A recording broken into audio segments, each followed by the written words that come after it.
بسم اللہ الرحمن الرحیم۔ شروع اللہ کے نام سے جو رحمان و رحیم ہے۔ نحمدہ و نصلی علی رسول الکریم، اما بعد، اعوذ باللہ من الشیطان الرجیم، بسم اللہ الرحمن الرحیم۔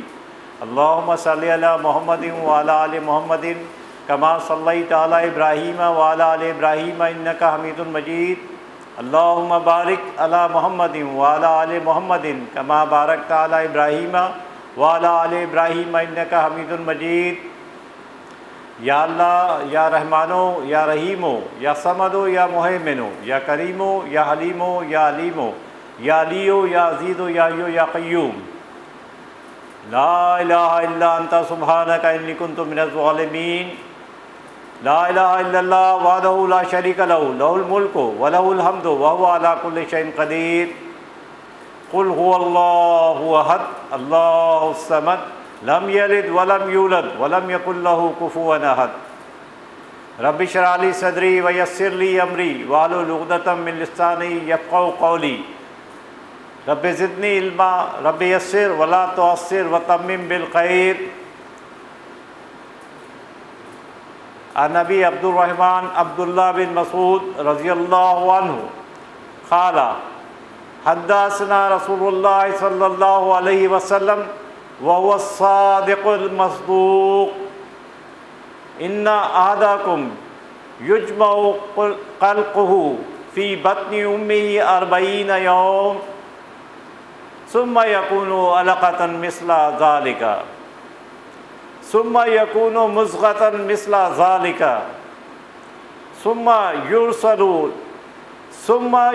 الملک فینفخ فیہ الروح فیؤمر باربع کلمات ویقال له اکتب عملہ ورزقہ واجلہ وشقی او سعید۔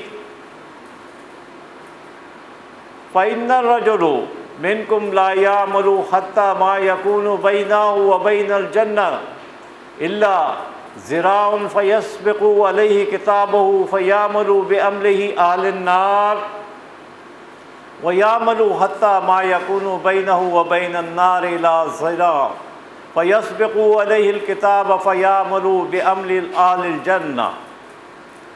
رواہ بخاری و مسلم۔ الحمدللہ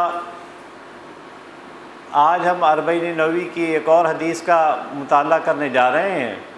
جیسا کہ ہم یہ ذکر کیا کرتے ہیں کہ جس کی احادیث پڑھ رہے ہیں ان کے نام کو بار بار یاد دہانی کرنے کے لیے یاد تازہ کر لیتے ہیں۔ ابو زکریا آپ کی کنیت تھی، امام یحییٰ بن شرف الدین آپ کا نام تھا، دمشق کے رہنے والے اور نوآ کے نوائی گاؤں میں آپ پیدا ہوئے۔ آج ہم جو حدیث کا مطالعہ کرنے جا رہے ہیں اس کا عنوان ہے انسان کے تخلیقی مراحل اور حقیقت انسان۔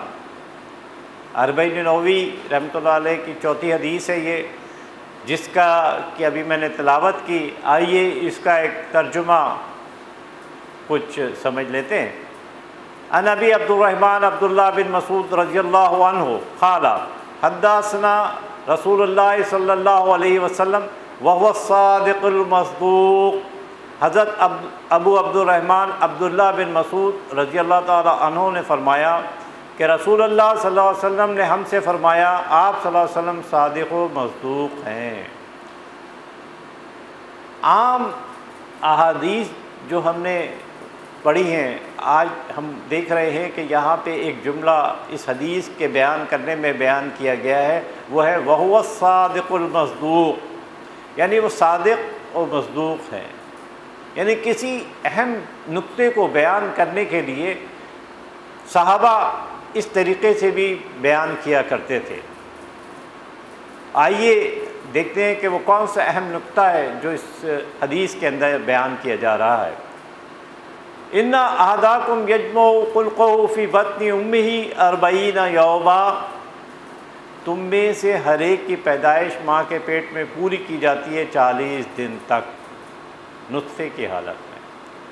یہ وہ اہم نقطہ ہے جو تخلیقی مراحل ہیں انسان کے، جن کا کہ علم دیا جا رہا ہے، جن کی یاد دہانی بتائی جا رہی ہے۔ ثم یکون علقۃ مثل ذلک، پھر اتنے ہی دنوں تک علقہ رہتا ہے، یعنی 40 دن۔ ثم یکون مضغۃ مثل ذلک، پھر اتنے ہی دنوں تک مضغہ گوشت رہتا ہے۔ ثم یرسل الملک فینفخ فیہ الروح، پھر فرشتہ بھیجا جاتا ہے جو اس میں روح پھونکتا ہے۔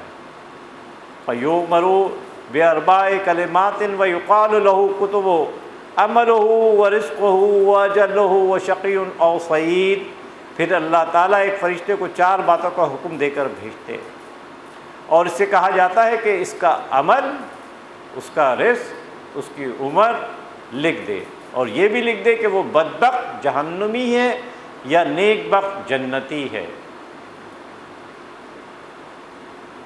فَإِنَّ الرَّجُلُ مِنْكُمْ لَيَعْلَمُ حَتَّى مَا يَكُونُ بَيْنَهُ وَبَيْنَ الْجَنَّةِ إِلَّا ذِرَاعٌ فَيَسْبِقُ عَلَيْهِ كِتَابُهُ فَيَعْمَلُ بِعَمْلِ أَهْلِ النَّارِ، بے شک تم میں سے ایک آدمی ایسے عمل کرتا ہے کہ اس کے اور جنت کے درمیان صرف 1 گز کا فاصلہ رہ جاتا ہے، کہ اس کا نوشتہ تقدیر غالب آ جاتا ہے اور وہ دوزخیوں کے عمل کرنے لگتا ہے۔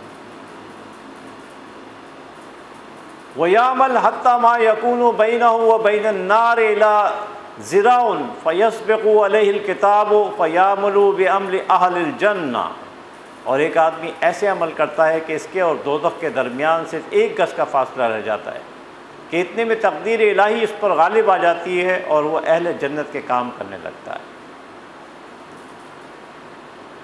صحیح بخاری اور صحیح مسلم کی یہ حدیث ہے۔ بارہا ہم بتا چکے ہیں کہ جو حدیث صحیح بخاری اور صحیح مسلم میں ہے اسے متفق علیہ حدیث کہتے ہیں، صحیحین کی حدیث کہتے ہیں۔ یہ بات بھی یاد دہانی کے لیے بار بار بیان کی جاتی ہے کہ امام بخاری رحمۃ اللہ علیہ کا نام محمد بن اسماعیل بن ابراہیم تھا، اور انہوں نے اس صحیح بخاری کے اندر 9082 احادیث 6 لاکھ میں سے شامل کی ہیں۔ اندازہ کریں کہ کس طریقے سے یہ احادیث جمع کی گئی ہیں۔ خانہ کعبہ میں بیٹھے رہے، وضو کرتے تھے، 2 رکعت نفل پڑھا کرتے تھے، اور اس کے بعد یہ حدیثیں مرتب کی گئی۔ اور یہی حال صحیح مسلم کا ہے کہ انہوں نے 7288 احادیث 3 لاکھ احادیث کے مجموعے میں سے شامل کی۔ تو اندازہ کریں یہ احادیث ہم تک ایسے ہی نہیں پہنچ گئی ہیں، عرق ریزی کی گئی ہے، محنت کی گئی ہے، تب جا کر یہ احادیث ہم تک پہنچی ہیں۔ آئیے اس کا متن اور ترجمہ سننے کے بعد اب ہم اس کا قرآن کی روشنی میں مطالعہ کرتے ہیں۔ سورۃ الحج کیا کہتی ہے؟ یا ایھا الناس ان کنتم فی ریب من البعث، اے لوگو اگر تمہیں دوبارہ اٹھائے جانے کے بارے میں شک ہو تو ذرا غور کرو کہ تمہیں پیدا کیسے کیا گیا ہے۔ فَإِنَّا خَلَقْنَاكُم مِّن تُرَابٍ، ہم نے تمہیں مٹی سے پیدا کیا، ثم من نطفة ثم من علقة ثم من مضغة مخلقة وغیر مخلقة لنبین لکم، پھر نطفے سے، پھر علقہ سے، پھر گوشت کے لوتھڑے سے، واضح شکل والا اور غیر واضح شکل والا، تاکہ ہم کھول کھول کر بیان کر دیں تمہارے لیے۔ اندازہ کریں کہ وہی حدیث ہے جو ہم پڑھنے جا رہے ہیں، اور قرآن اس کے متعلق کیا کہتا ہے، قرآن کے اندر کس طریقے سے ان تخلیقی مراحل کو بیان کیا گیا ہے۔ وَتُفَرِّقُ فِي الْأَرْحَامِ مَن نَّشَاءُ إِلَىٰ أَجَلٍ مُّسَمًّى ثُمَّ نُخْرِجُكُمْ طِفْلًا ثُمَّ لِتَبْلُغُوا أَشَدَّكُمْ، اور ہم ٹھہرائے رکھتے ہیں رحموں کے اندر جو ہم چاہتے ہیں ایک وقت معین تک، پھر ہم نکالتے ہیں تمہیں ایک چھوٹے سے بچے کی صورت میں۔ وَمِنكُم مَّن يَتَوَفَّى وَمِنكُم مَّن يُرَدُّ إِلَىٰ أَرْذَلِ الْعُمُرِ لِكَيْ لَا يَعْلَمُ مِن بَعْدِ عِلْمٍ شَيْئًا، پھر تم پہنچتے ہو اپنی جوانی کو، اور تم میں وہ بھی ہیں جو پہلے ہی فوت ہو جاتے ہیں، اور وہ بھی ہیں جو نکمی عمر تک لوٹائے جاتے ہیں، کہ اسے کچھ بھی علم نہ رہے سب کچھ جاننے کے بعد۔ وَتَرَى الْأَرْضَ حَامِدَةً فَإِذَا أَنزَلْنَا عَلَيْهَا الْمَاءَ اهْتَزَّتْ وَرَبَّتْ وَأَنبَتَتْ مِنْ كُلِّ زَوْجٍ بَهِيجٍ، اور تم دیکھتے ہو زمین کو خشک اور ویران، پھر جب ہم اس پر پانی برساتے ہیں تو وہ لہلاتی ہے اور ابھرتی ہے اور قسم قسم کے تر و تازہ چیزیں اگا دیتی ہے۔ اندازہ کریں یہ وہی حدیث کے الفاظ ہیں جو اس قرآنی آیت میں بیان کیے گئے ہیں۔ سورۃ المومنین اس حدیث کے بارے میں کیا کہتا ہے؟ وَلَقَدْ خَلَقْنَا الْإِنسَانَ مِنْ صُلْصَالٍ مِنْ طِينٍ، ہم نے پیدا کیا انسان کو مٹی کے خلاصی سے، مٹی کے سطح اور خلاصے سے۔ ثُمَّ جَعَلْنَاهُ نُطْفَةً فِي قَرَارٍ مَكِينٍ، پھر ہم نے اسے بوند کی شکل میں ایک محفوظ ٹھکانے میں رکھا۔ پھر ہم نے اس نطفے کو علقہ کی شکل دے دی، پھر علقہ کو ہم نے گوشت کا لوتھڑا بنا دیا، پس ہم نے گوشت کے اس لوتھڑے کے اندر ہڈیاں پیدا کیں، پھر ہڈیوں پر گوشت چڑھایا، پھر ہم نے اسے ایک اور ہی تخلیق پر اٹھا دیا۔ بس بڑا بابرکت ہے اللہ، تم تخلیق کرنے والوں میں بہترین تخلیق کرنے والا۔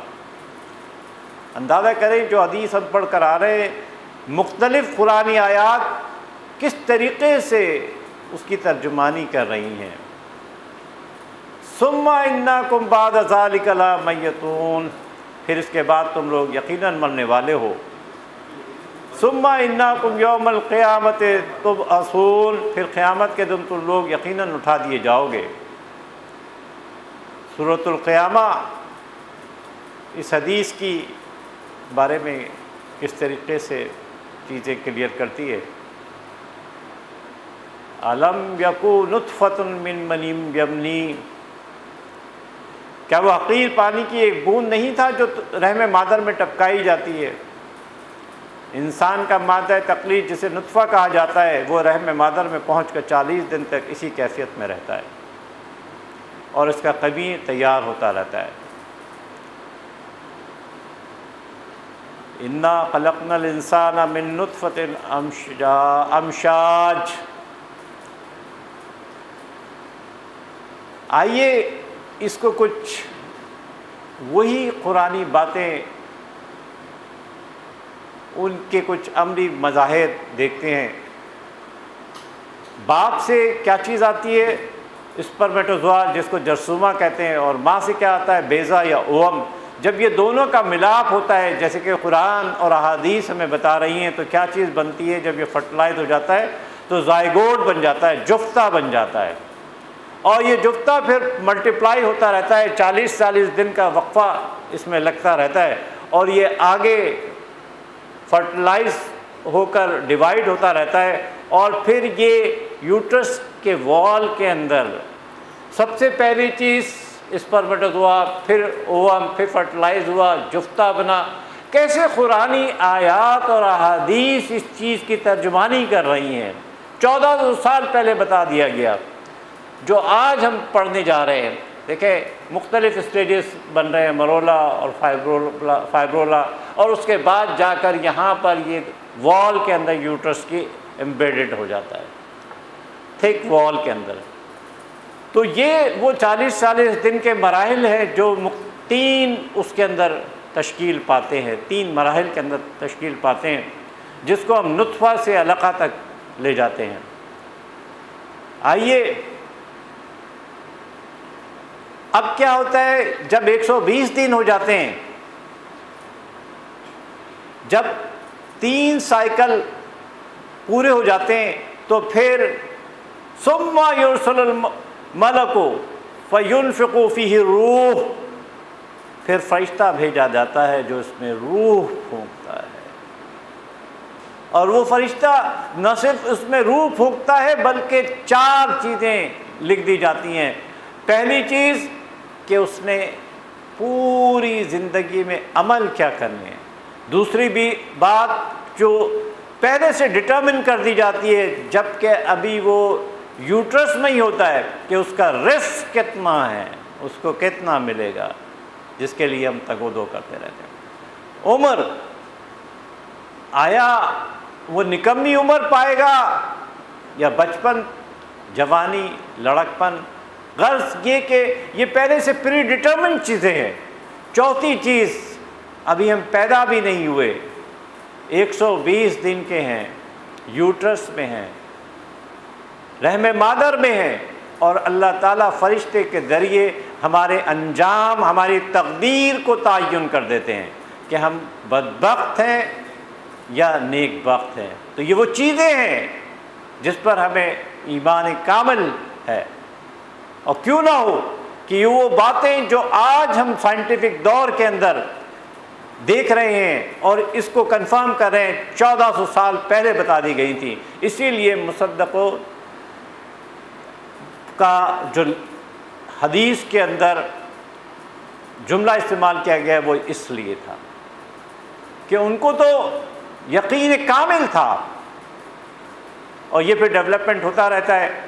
اور پھر کیا ہوتا ہے کہ یاد کریں یہ قرآنی آیت سورۃ الحج، ثم نخرجکم طفلا ثم لتبلغوا اشد، پھر ہم نکالتے ہیں تمہیں چھوٹے سے بچے کی صورت میں۔ یہ وہ پروسیس ہے، یہ وہ تخلیقی مراحل ہیں جو حقیقت انسان کی صورت میں ہم دیکھ رہے ہیں، روز اس سے دو چار ہوتے ہیں۔ ہزاروں لاکھوں بچے روزانہ پیدا ہوتے ہیں، اور یہاں پہ ماشاءاللہ پیڈیٹیشین ڈاکٹرز بھی موجود ہیں، اور یہ خود بھی اس بات کو کنفرم کریں گے اور اس بات کے وٹنس ہیں کہ کتنے بچے ہیں کہ جو ابھی رحم مادر ہی میں ہوتے ہیں اور وہ ضائع ہو جاتے ہیں، وہ آ ہی نہیں سکتے۔ کتنے ہیں جو کہ پورے 9 مہینے کے نہیں ہوتے، پریمیچور ہوتے ہیں۔ کتنے ہیں کہ جو اوور میچور ہو جاتے ہیں اور پیدا ہوتے ہیں، اور جب پیدا ہوتے ہیں تو کتنوں کی ڈیتھ تو اسی یعنی ڈیورنگ ڈیلیوری ہو جاتی ہے۔ یہ ریشو تو یعنی ڈاکٹر شمس بہتر آپ کو بتا سکتے ہیں، لیکن یہ ڈیلی کا ایک یعنی معمول ہے جو دنیا کے ہر حصے کے اندر ہر ڈاکٹر، ہر دائی، ہر نرس، ہر ماں جننے والی اس بات کی وٹنس ہے۔ اس طریقے سے یہ مراحل گزرتے ہیں۔ ابتدائی مرحلے میں یہ وہ کولڈ اسٹوریج ہے جہاں سے عالم ارواح، ارسطو والا فارمولا کہ پہلے روحوں سے ایک بات کا اقرار کرا لیا گیا کہ تمہارا رب کون ہے، تو سب نے یک زبان ہو کر کہا اللہ تعالیٰ۔ یعنی تمام ارواح کو کولڈ اسٹوریج میں رکھ دیا گیا، اور پھر جیسے جیسے پیدائش ہوتی ہے ویسے ویسے ان کی روحوں کو ان کے جسموں سے ملا دیا جاتا ہے، اور یہ وہ 4 مہینے کے اندر ہوتا ہے۔ ایک حیوانی جسم کو روح پھونک کر انسان کا درجہ دے دیا جاتا ہے، اشرف المخلوقات بنا دیا جاتا ہے۔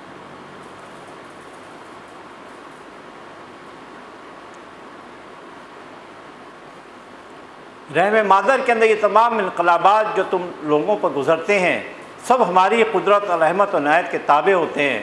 ہم جس کو چاہیں جس شکل میں چاہیں رکھتے ہیں، یہ سب کچھ کلیتاً ہماری ہی مشیت پر موقوف و منحصر اور ہماری قدرت اور عنایت کے تابع ہوتا ہے، خواہ وہ لڑکا ہو یا لڑکی ہو، خوبصورت ہو یا بدصورت ہو، کامل ہو یا ناقص ہو، کسی دوسرے کا اس میں کوئی عمل دخل نہیں۔ رحم مادر میں اس کے استقرار کی مدت کا معاملہ بھی ہماری ہی مشیت پر منحصر ہے، ہم جس کو چاہیں اور جتنا چاہیں رحم مادر میں رکھیں۔ سو اس سے اللہ تعالیٰ کے قدرت کاملہ، حکمت بالغہ اور رحمت شاملہ کے عظیم الشان نمونے اور مظاہرے سامنے آتے ہیں۔ اگر ان میں صحیح طریقے سے غور و فکر کام لے تو دل و جان سے اس کے آگے جھک جانا چاہیے کہ کیسے ہماری تخلیق ہوتی ہے، اس کی عبادت و بندگی میں کوئی اس کا شریک کس طرح ہو سکتا ہے۔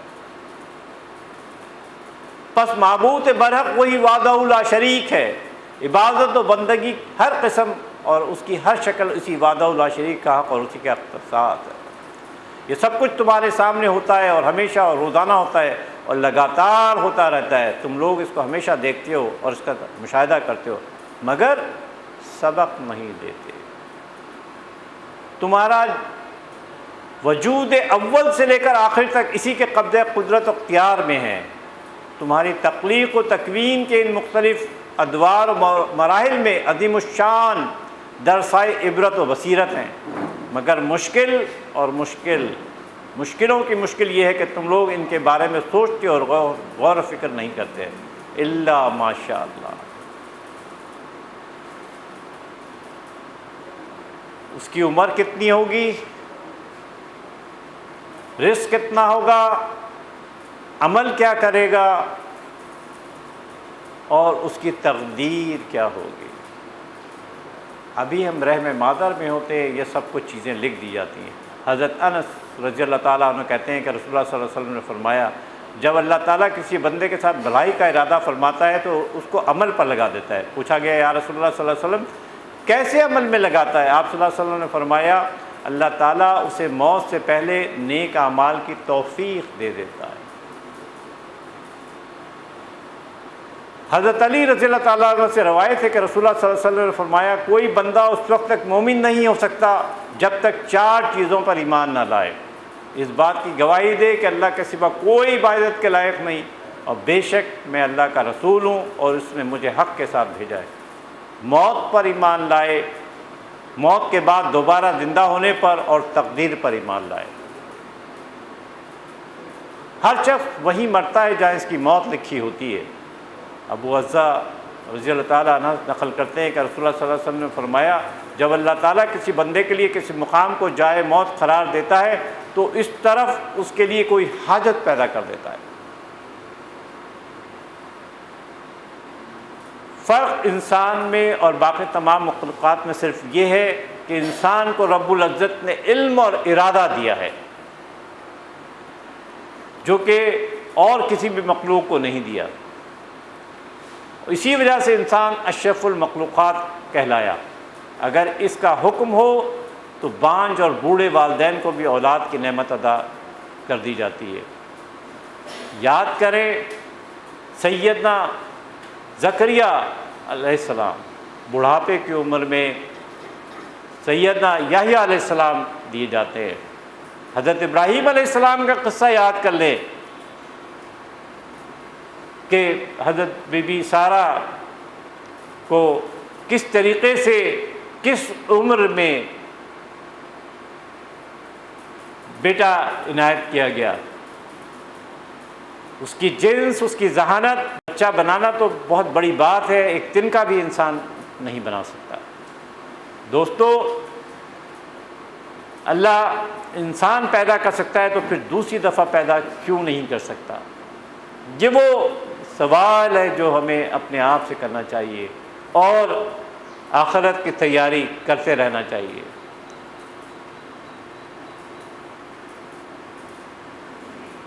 زمین جب خشک ہوتی ہے تو اس میں زندگی کے آثار ختم ہو جاتے ہیں۔ جب اللہ بارش دیتا ہے، کیسے کیسے چھوٹی چھوٹی دنیا میں جن چیزوں کو ہم دیکھتے ہیں کہ یہ دنیا کے اندر جب دیکھتے ہیں کہ زمین بے آگ و گیاہ پڑی ہوئی ہے، بنجر زمین ہے، جب بارش ہوتی ہے تو وہی زمین کیسے لہلہاتی ہے اور پھر ایک وقت آتا ہے کہ وہ اپنی فصل دیتی ہے اور پھر ختم ہو جاتی ہے۔ تو ہماری زندگی بھی کچھ یوں ہی ہے، ہمارا سائیکل بھی کچھ یوں ہی ہے کہ ہم آئے ہیں ایک وقت کے لیے اور جو بھی ہمیں کرنا ہوگا وہ ہم کریں گے اور کر چلے جائیں گے، لیکن ارادہ اور علم کی وجہ سے ہمارا احتساب ہوگا، ہمارا حساب لیا جائے گا۔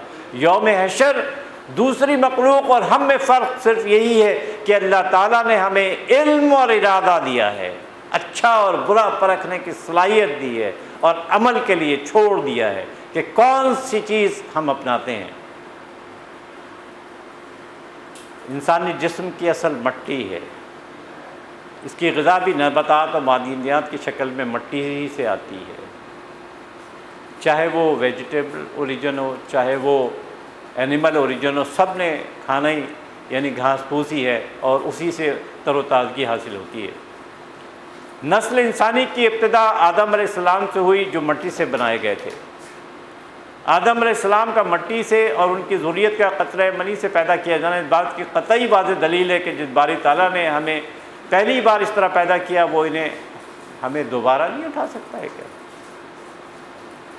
بار بار مختلف اگزامپلس بتا کر یہ جتایا جا رہا ہے کہ یہ مت سمجھو کہ تمہیں صرف یوں ہی بنا دیا گیا ہے، عبث بنا دیا گیا ہے، بیکار بنا دیا گیا، نہیں، تمہیں ایک خاص مقصد کے لیے اپنا نائب بنایا گیا ہے، اشرف المخلوقات کا درجہ دیا گیا ہے، تمہارا حساب بھی لیا جائے گا، یوم محشر کھڑا کیا جائے گا، اور جو جو کچھ تم نے کیا ہے وہ سب تمہارے سامنے ریکارڈ کی صورت میں، ایک چپ کی صورت میں گردن سے نکالی جائے گی اور چلا دی جائے گی۔ آج تو ہم اس بات کو بالکل بعین یقین کر لیتے ہیں، لیکن یاد کیجیے 1400 سال پہلے کہ ان کے یقین کیسے تھے۔ آج اس ٹیکنالوجی کے دور میں، ٹیلی کمیونیکیشن کے دور میں، اور ویڈیو لنک سے مختلف پیغامات کی صورت میں دیکھیں کہ کہاں کیسے ہم چیزوں کو سمجھ لیتے ہیں۔ 1400 سال پہلے کے لوگ کس طریقے سے اس چیز پر بالغیب ایمان لائے تھے اور ان کا ایمان کیسا تھا۔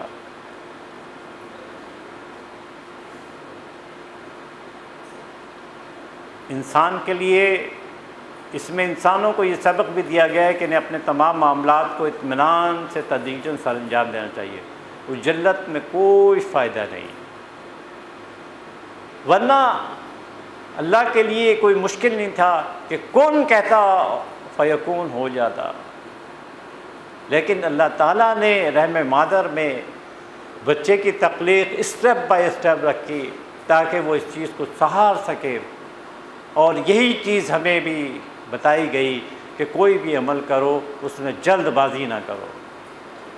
زمین و آسمان کو بھی پیدا کیا 6 دنوں میں، وہ دن بھی ہمیں پتہ ہے کہ ایک ایک دن 50-50 ہزار سال کے برابر ہے۔ انسان کو بھی جلد بازی سے کام نہیں لینا چاہیے۔ محض اللہ تعالیٰ کے علم کا نام تقدیر ہے۔ اس حدیث کا دوسرا حصہ تقدیر پہ منحصر ہے۔ اللہ تعالیٰ اپنے کامل علم کی روشنی میں ہر انسان کے بارے میں پہلے سے جانتا ہے کہ یہ شخص کس قسم کے اعمال کرے گا اور اس کا انجام کیا ہوگا۔ اس میں جبر نام کی کوئی چیز نہیں۔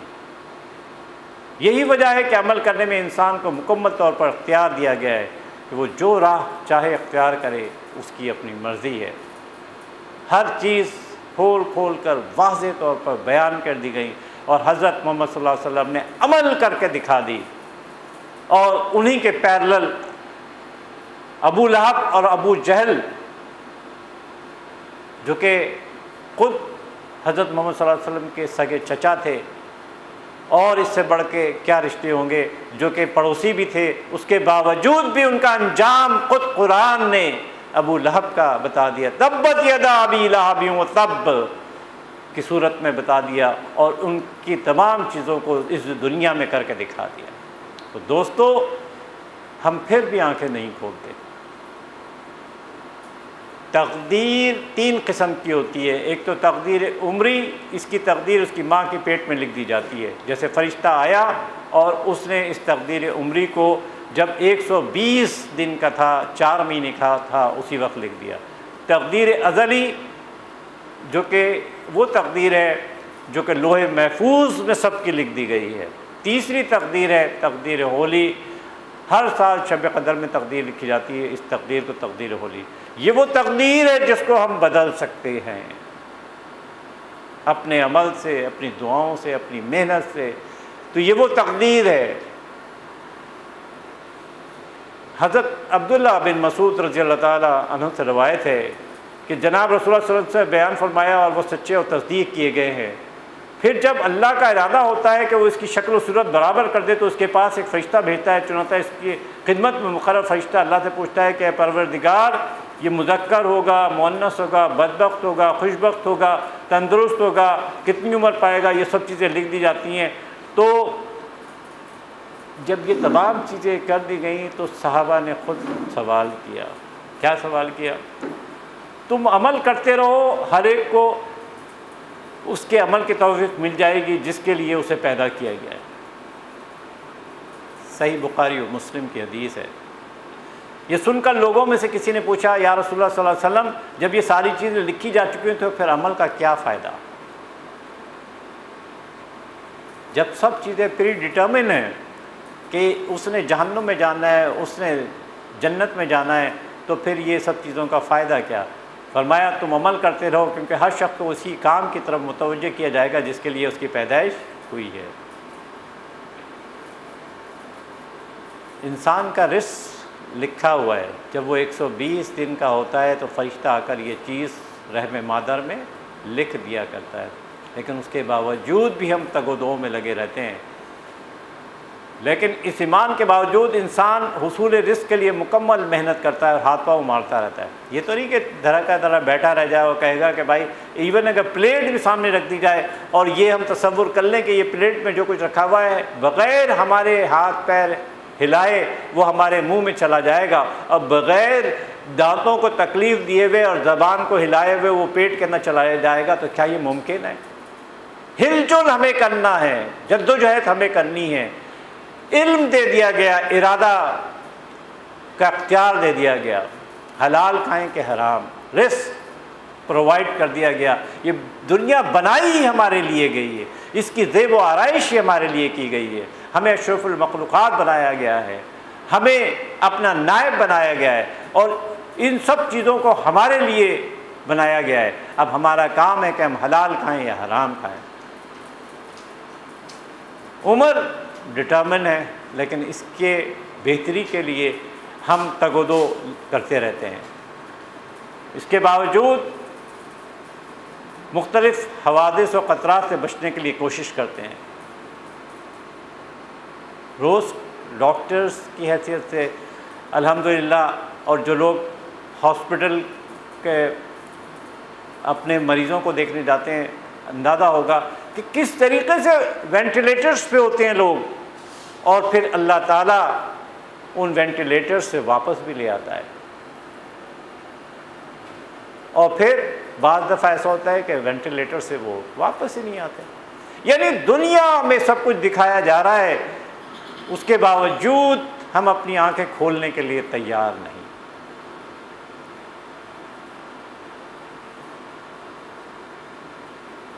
جس شخص میں حق کو قبول کرنے اور اعمال صالحہ بجا لانے کی صلاحیت ہو اور وہ حق کے مطابق نیک اعمال کرے تو وہ شخص سعید ہوتا ہے، اس کے برعکس شخص بدبخت کہلاتا ہے۔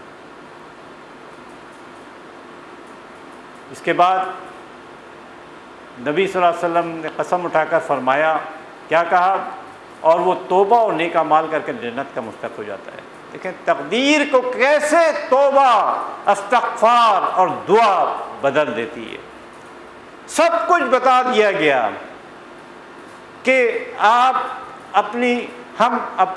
میں اپنی تقدیر بدل سکتا ہوں، اس کا ایک حصہ، سب کچھ نہیں، اور کیسے جنت سے جہنم اور جہنم سے جنت میں جا سکتے ہیں۔ اور توبہ وہ چیز ہے، سچی توبہ، توبۃ النصوح وہ چیز ہے کہ جو زندگی کا کایا پلٹ سکتی ہے۔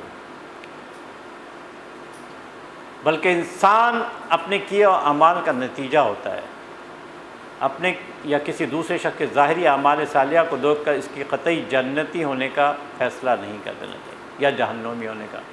نامعلوم آئندہ زندگی میں اس کے اعمال کیسے ہوں۔ عین ممکن ہے کہ وہ توبہ کر لے اور نیک عمل کر کے اپنے رب کو راضی کر لے اور اس کا خاتمہ بالخیر ہو۔ ابھی میں ایک بہت اچھا واٹس ایپ آیا تھا، اس کا پڑھا اس کو میں نے، اس کا مفہوم کچھ یوں تھا کہ ایک ماں کا بیٹا ہوتا ہے بہت ہی برا، اس کے کام ایسے دنیا کے کہ ہر برا کام اس نے کیا ہوتا ہے، اس کی ماں اس کو سمجھاتی رہتی ہے، اور اس نے کسی سے بیعت کی بھی ہوتی ہے، حضرت رابعہ بصری سے، تو وہ اس کا بچہ بیمار پڑ جاتا ہے، تو وہ کہتا ہے اپنی ماں سے کہ جب میں مر جاؤں تو حضرت بصری سے کہیے گا کہ میرا نماز جنازہ پڑھا دیں۔ وہ جاتی ہیں اور ان سے ریکویسٹ کرتی ہیں کہ میرے بیٹے کی یہ خواہش ہے، اس کی پوری زندگی ان کے سامنے تھی، تو وہ اس کو فوراً منع کر دیتے ہیں، نہ کر دیتے ہیں۔ جب وہ آتے ہیں گھر تو ماں سے بیٹا پوچھتا ہے کہ کیا جواب دیا آپ کے ولی نے؟ انہوں نے کہا کہ بیٹا میں تو تجھ سے کہتی تھی کہ سدھر جا، پلٹا، لیکن تو نہ مانا اور انہوں نے انکار کر دیا۔ تو پتہ ہے انہوں نے، اس بیٹے نے کیا کہا؟ جب میں مر جاؤں تو میری ٹانگوں میں رسی باندھ کر مجھے دفن نہ کرنا اور پوری بازار میں، پوری روڈوں پر گھمانا اور یہ کہنا کہ یہ ایسا بدبخت بیٹا ہے جس نے اپنی ماں کا کہا نہیں مانا، اور روتا جاتا تھا۔ اور اسی اس میں اس کی ڈیتھ ہو جاتی ہے۔ جب اس کی ڈیتھ ہو جاتی ہے، ابھی اس کی ڈیتھ ہوئی ہوئی ہوتی ہے، ابھی وہ گھر پہ ہوتے ہیں، تو باہر سے دستک ہوتی ہے اور دیکھتے ہیں کہ آنے والا کون؟ حضرت بصری، رابعہ بصری۔ کہتے ہیں کہ میں تمہارے بیٹے کی نماز جنازہ پڑھاؤں گا۔ کہنے لگے یہ تو ابھی مرا ہے، اس کا تو علم صرف مجھے اور میرے اللہ کو ہے، آپ کو کیسے پتہ چل گیا؟ کہنے لگے میں نے خواب دیکھا جس میں کہ ایک بندہ اللہ سے کشمکش کر رہا تھا اور توبہ و گریہ کر رہا تھا، اور اللہ کو اس کی توبہ ایسی پسند آئی کہ اللہ نے مجھے اس چیز کے لیے بھیجا ہے۔ تو اندازہ کریں کہ یعنی کن لمحات میں کس کی تقدیر کیا ہو جائے، کیسے بدل جائے۔ بنی اسرائیل کے وہ 99 قتل والے آدمی کا یاد کریں کہ مرنے کے بعد صرف وہ جا رہا ہوتا ہے، یعنی صرف وہ ارادہ کرتا ہے، اللہ اس کی نیت پہ فرشتوں کو حکم دیتے ہیں کہ زمین کو سکیڑ دیتے ہیں اور اس کو جنت میں دیتے ہیں۔ اور دوستو اللہ کے اس سے کبھی بھی نا امید نہیں ہونا چاہیے، ہمیشہ کرتے یعنی جد و جہد اور توبہ و استغفار کرتے رہنا چاہیے۔ یہ دروازے کبھی بند نہیں ہیں، کیونکہ زندگی کے آخری لمحات تک نیکی یا بدی کا پانسا پلٹ سکتا ہے۔ اچھا آدمی برا، برا آدمی اچھا ہو سکتا ہے۔ حضرت سلمان رضی اللہ تعالیٰ عنہ روایت کرتے ہیں کہ رسول اللہ صلی اللہ علیہ وسلم فرمایا قضا کو صرف دعا ہی بدل سکتی ہے، عمر کو نیکی کے علاوہ کوئی چیز نہیں بڑھا سکتی۔ پھر جب میں اسے پوری طرح درست کر دوں اور پھونک دوں اس میں اپنی روح، تو گر پڑنا اس کے لیے سجدے میں۔ فَإِذَا فَوَيْتُ نَفَخْتُ فِيهِ مِن رُوحِي فَقُوا لَهُ ساجدین۔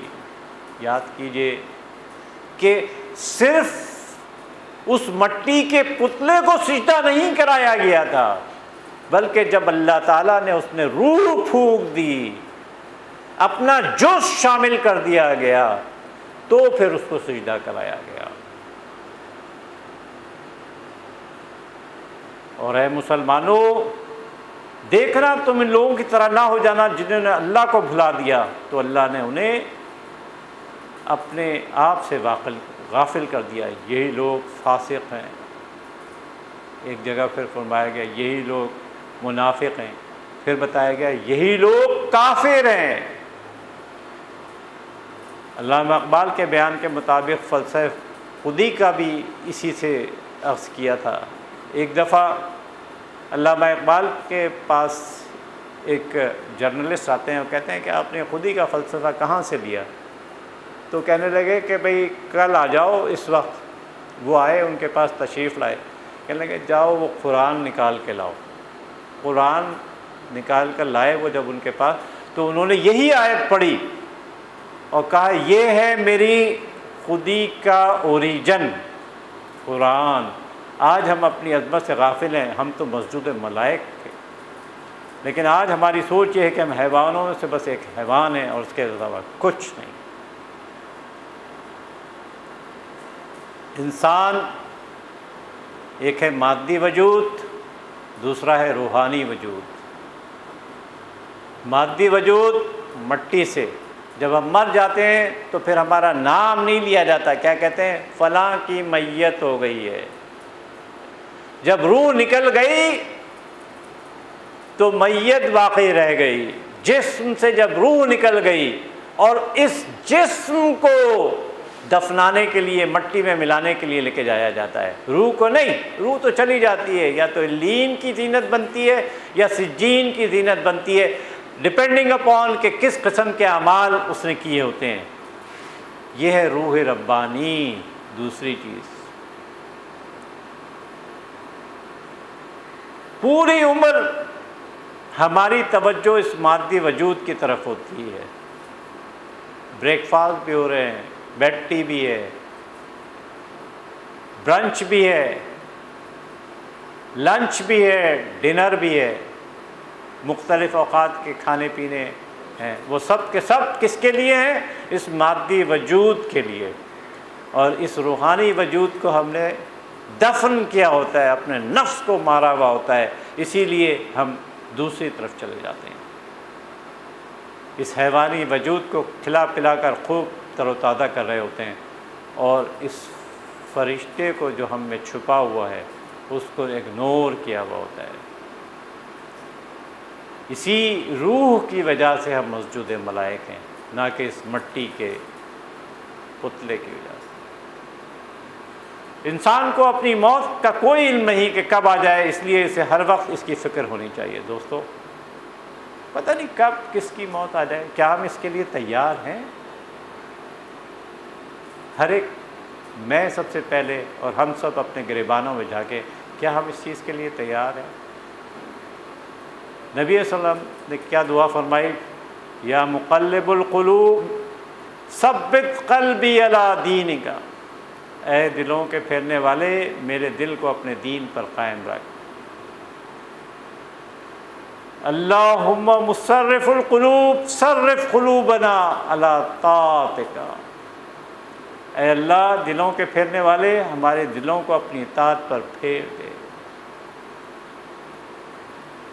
ربنا لا تزغ قلوبنا بعد إذ هديتنا وهب لنا من لدنك رحمة إنك أنت الوهاب، اے ہمارے رب کجی پیدا نہ کر ہمارے دلوں میں اس کے بعد کہ جب تو نے ہمیں ہدایت دے دی، ہمیں اور عطا فرما، ہمیں اپنی طرف سے رحمت، بے شک تو ہی سب کچھ عطا کرنے والا ہے۔ سبحانک اللہم و بحمدک، اشہد ان لا الہ الا انت، استغفرک و اتوب الیک۔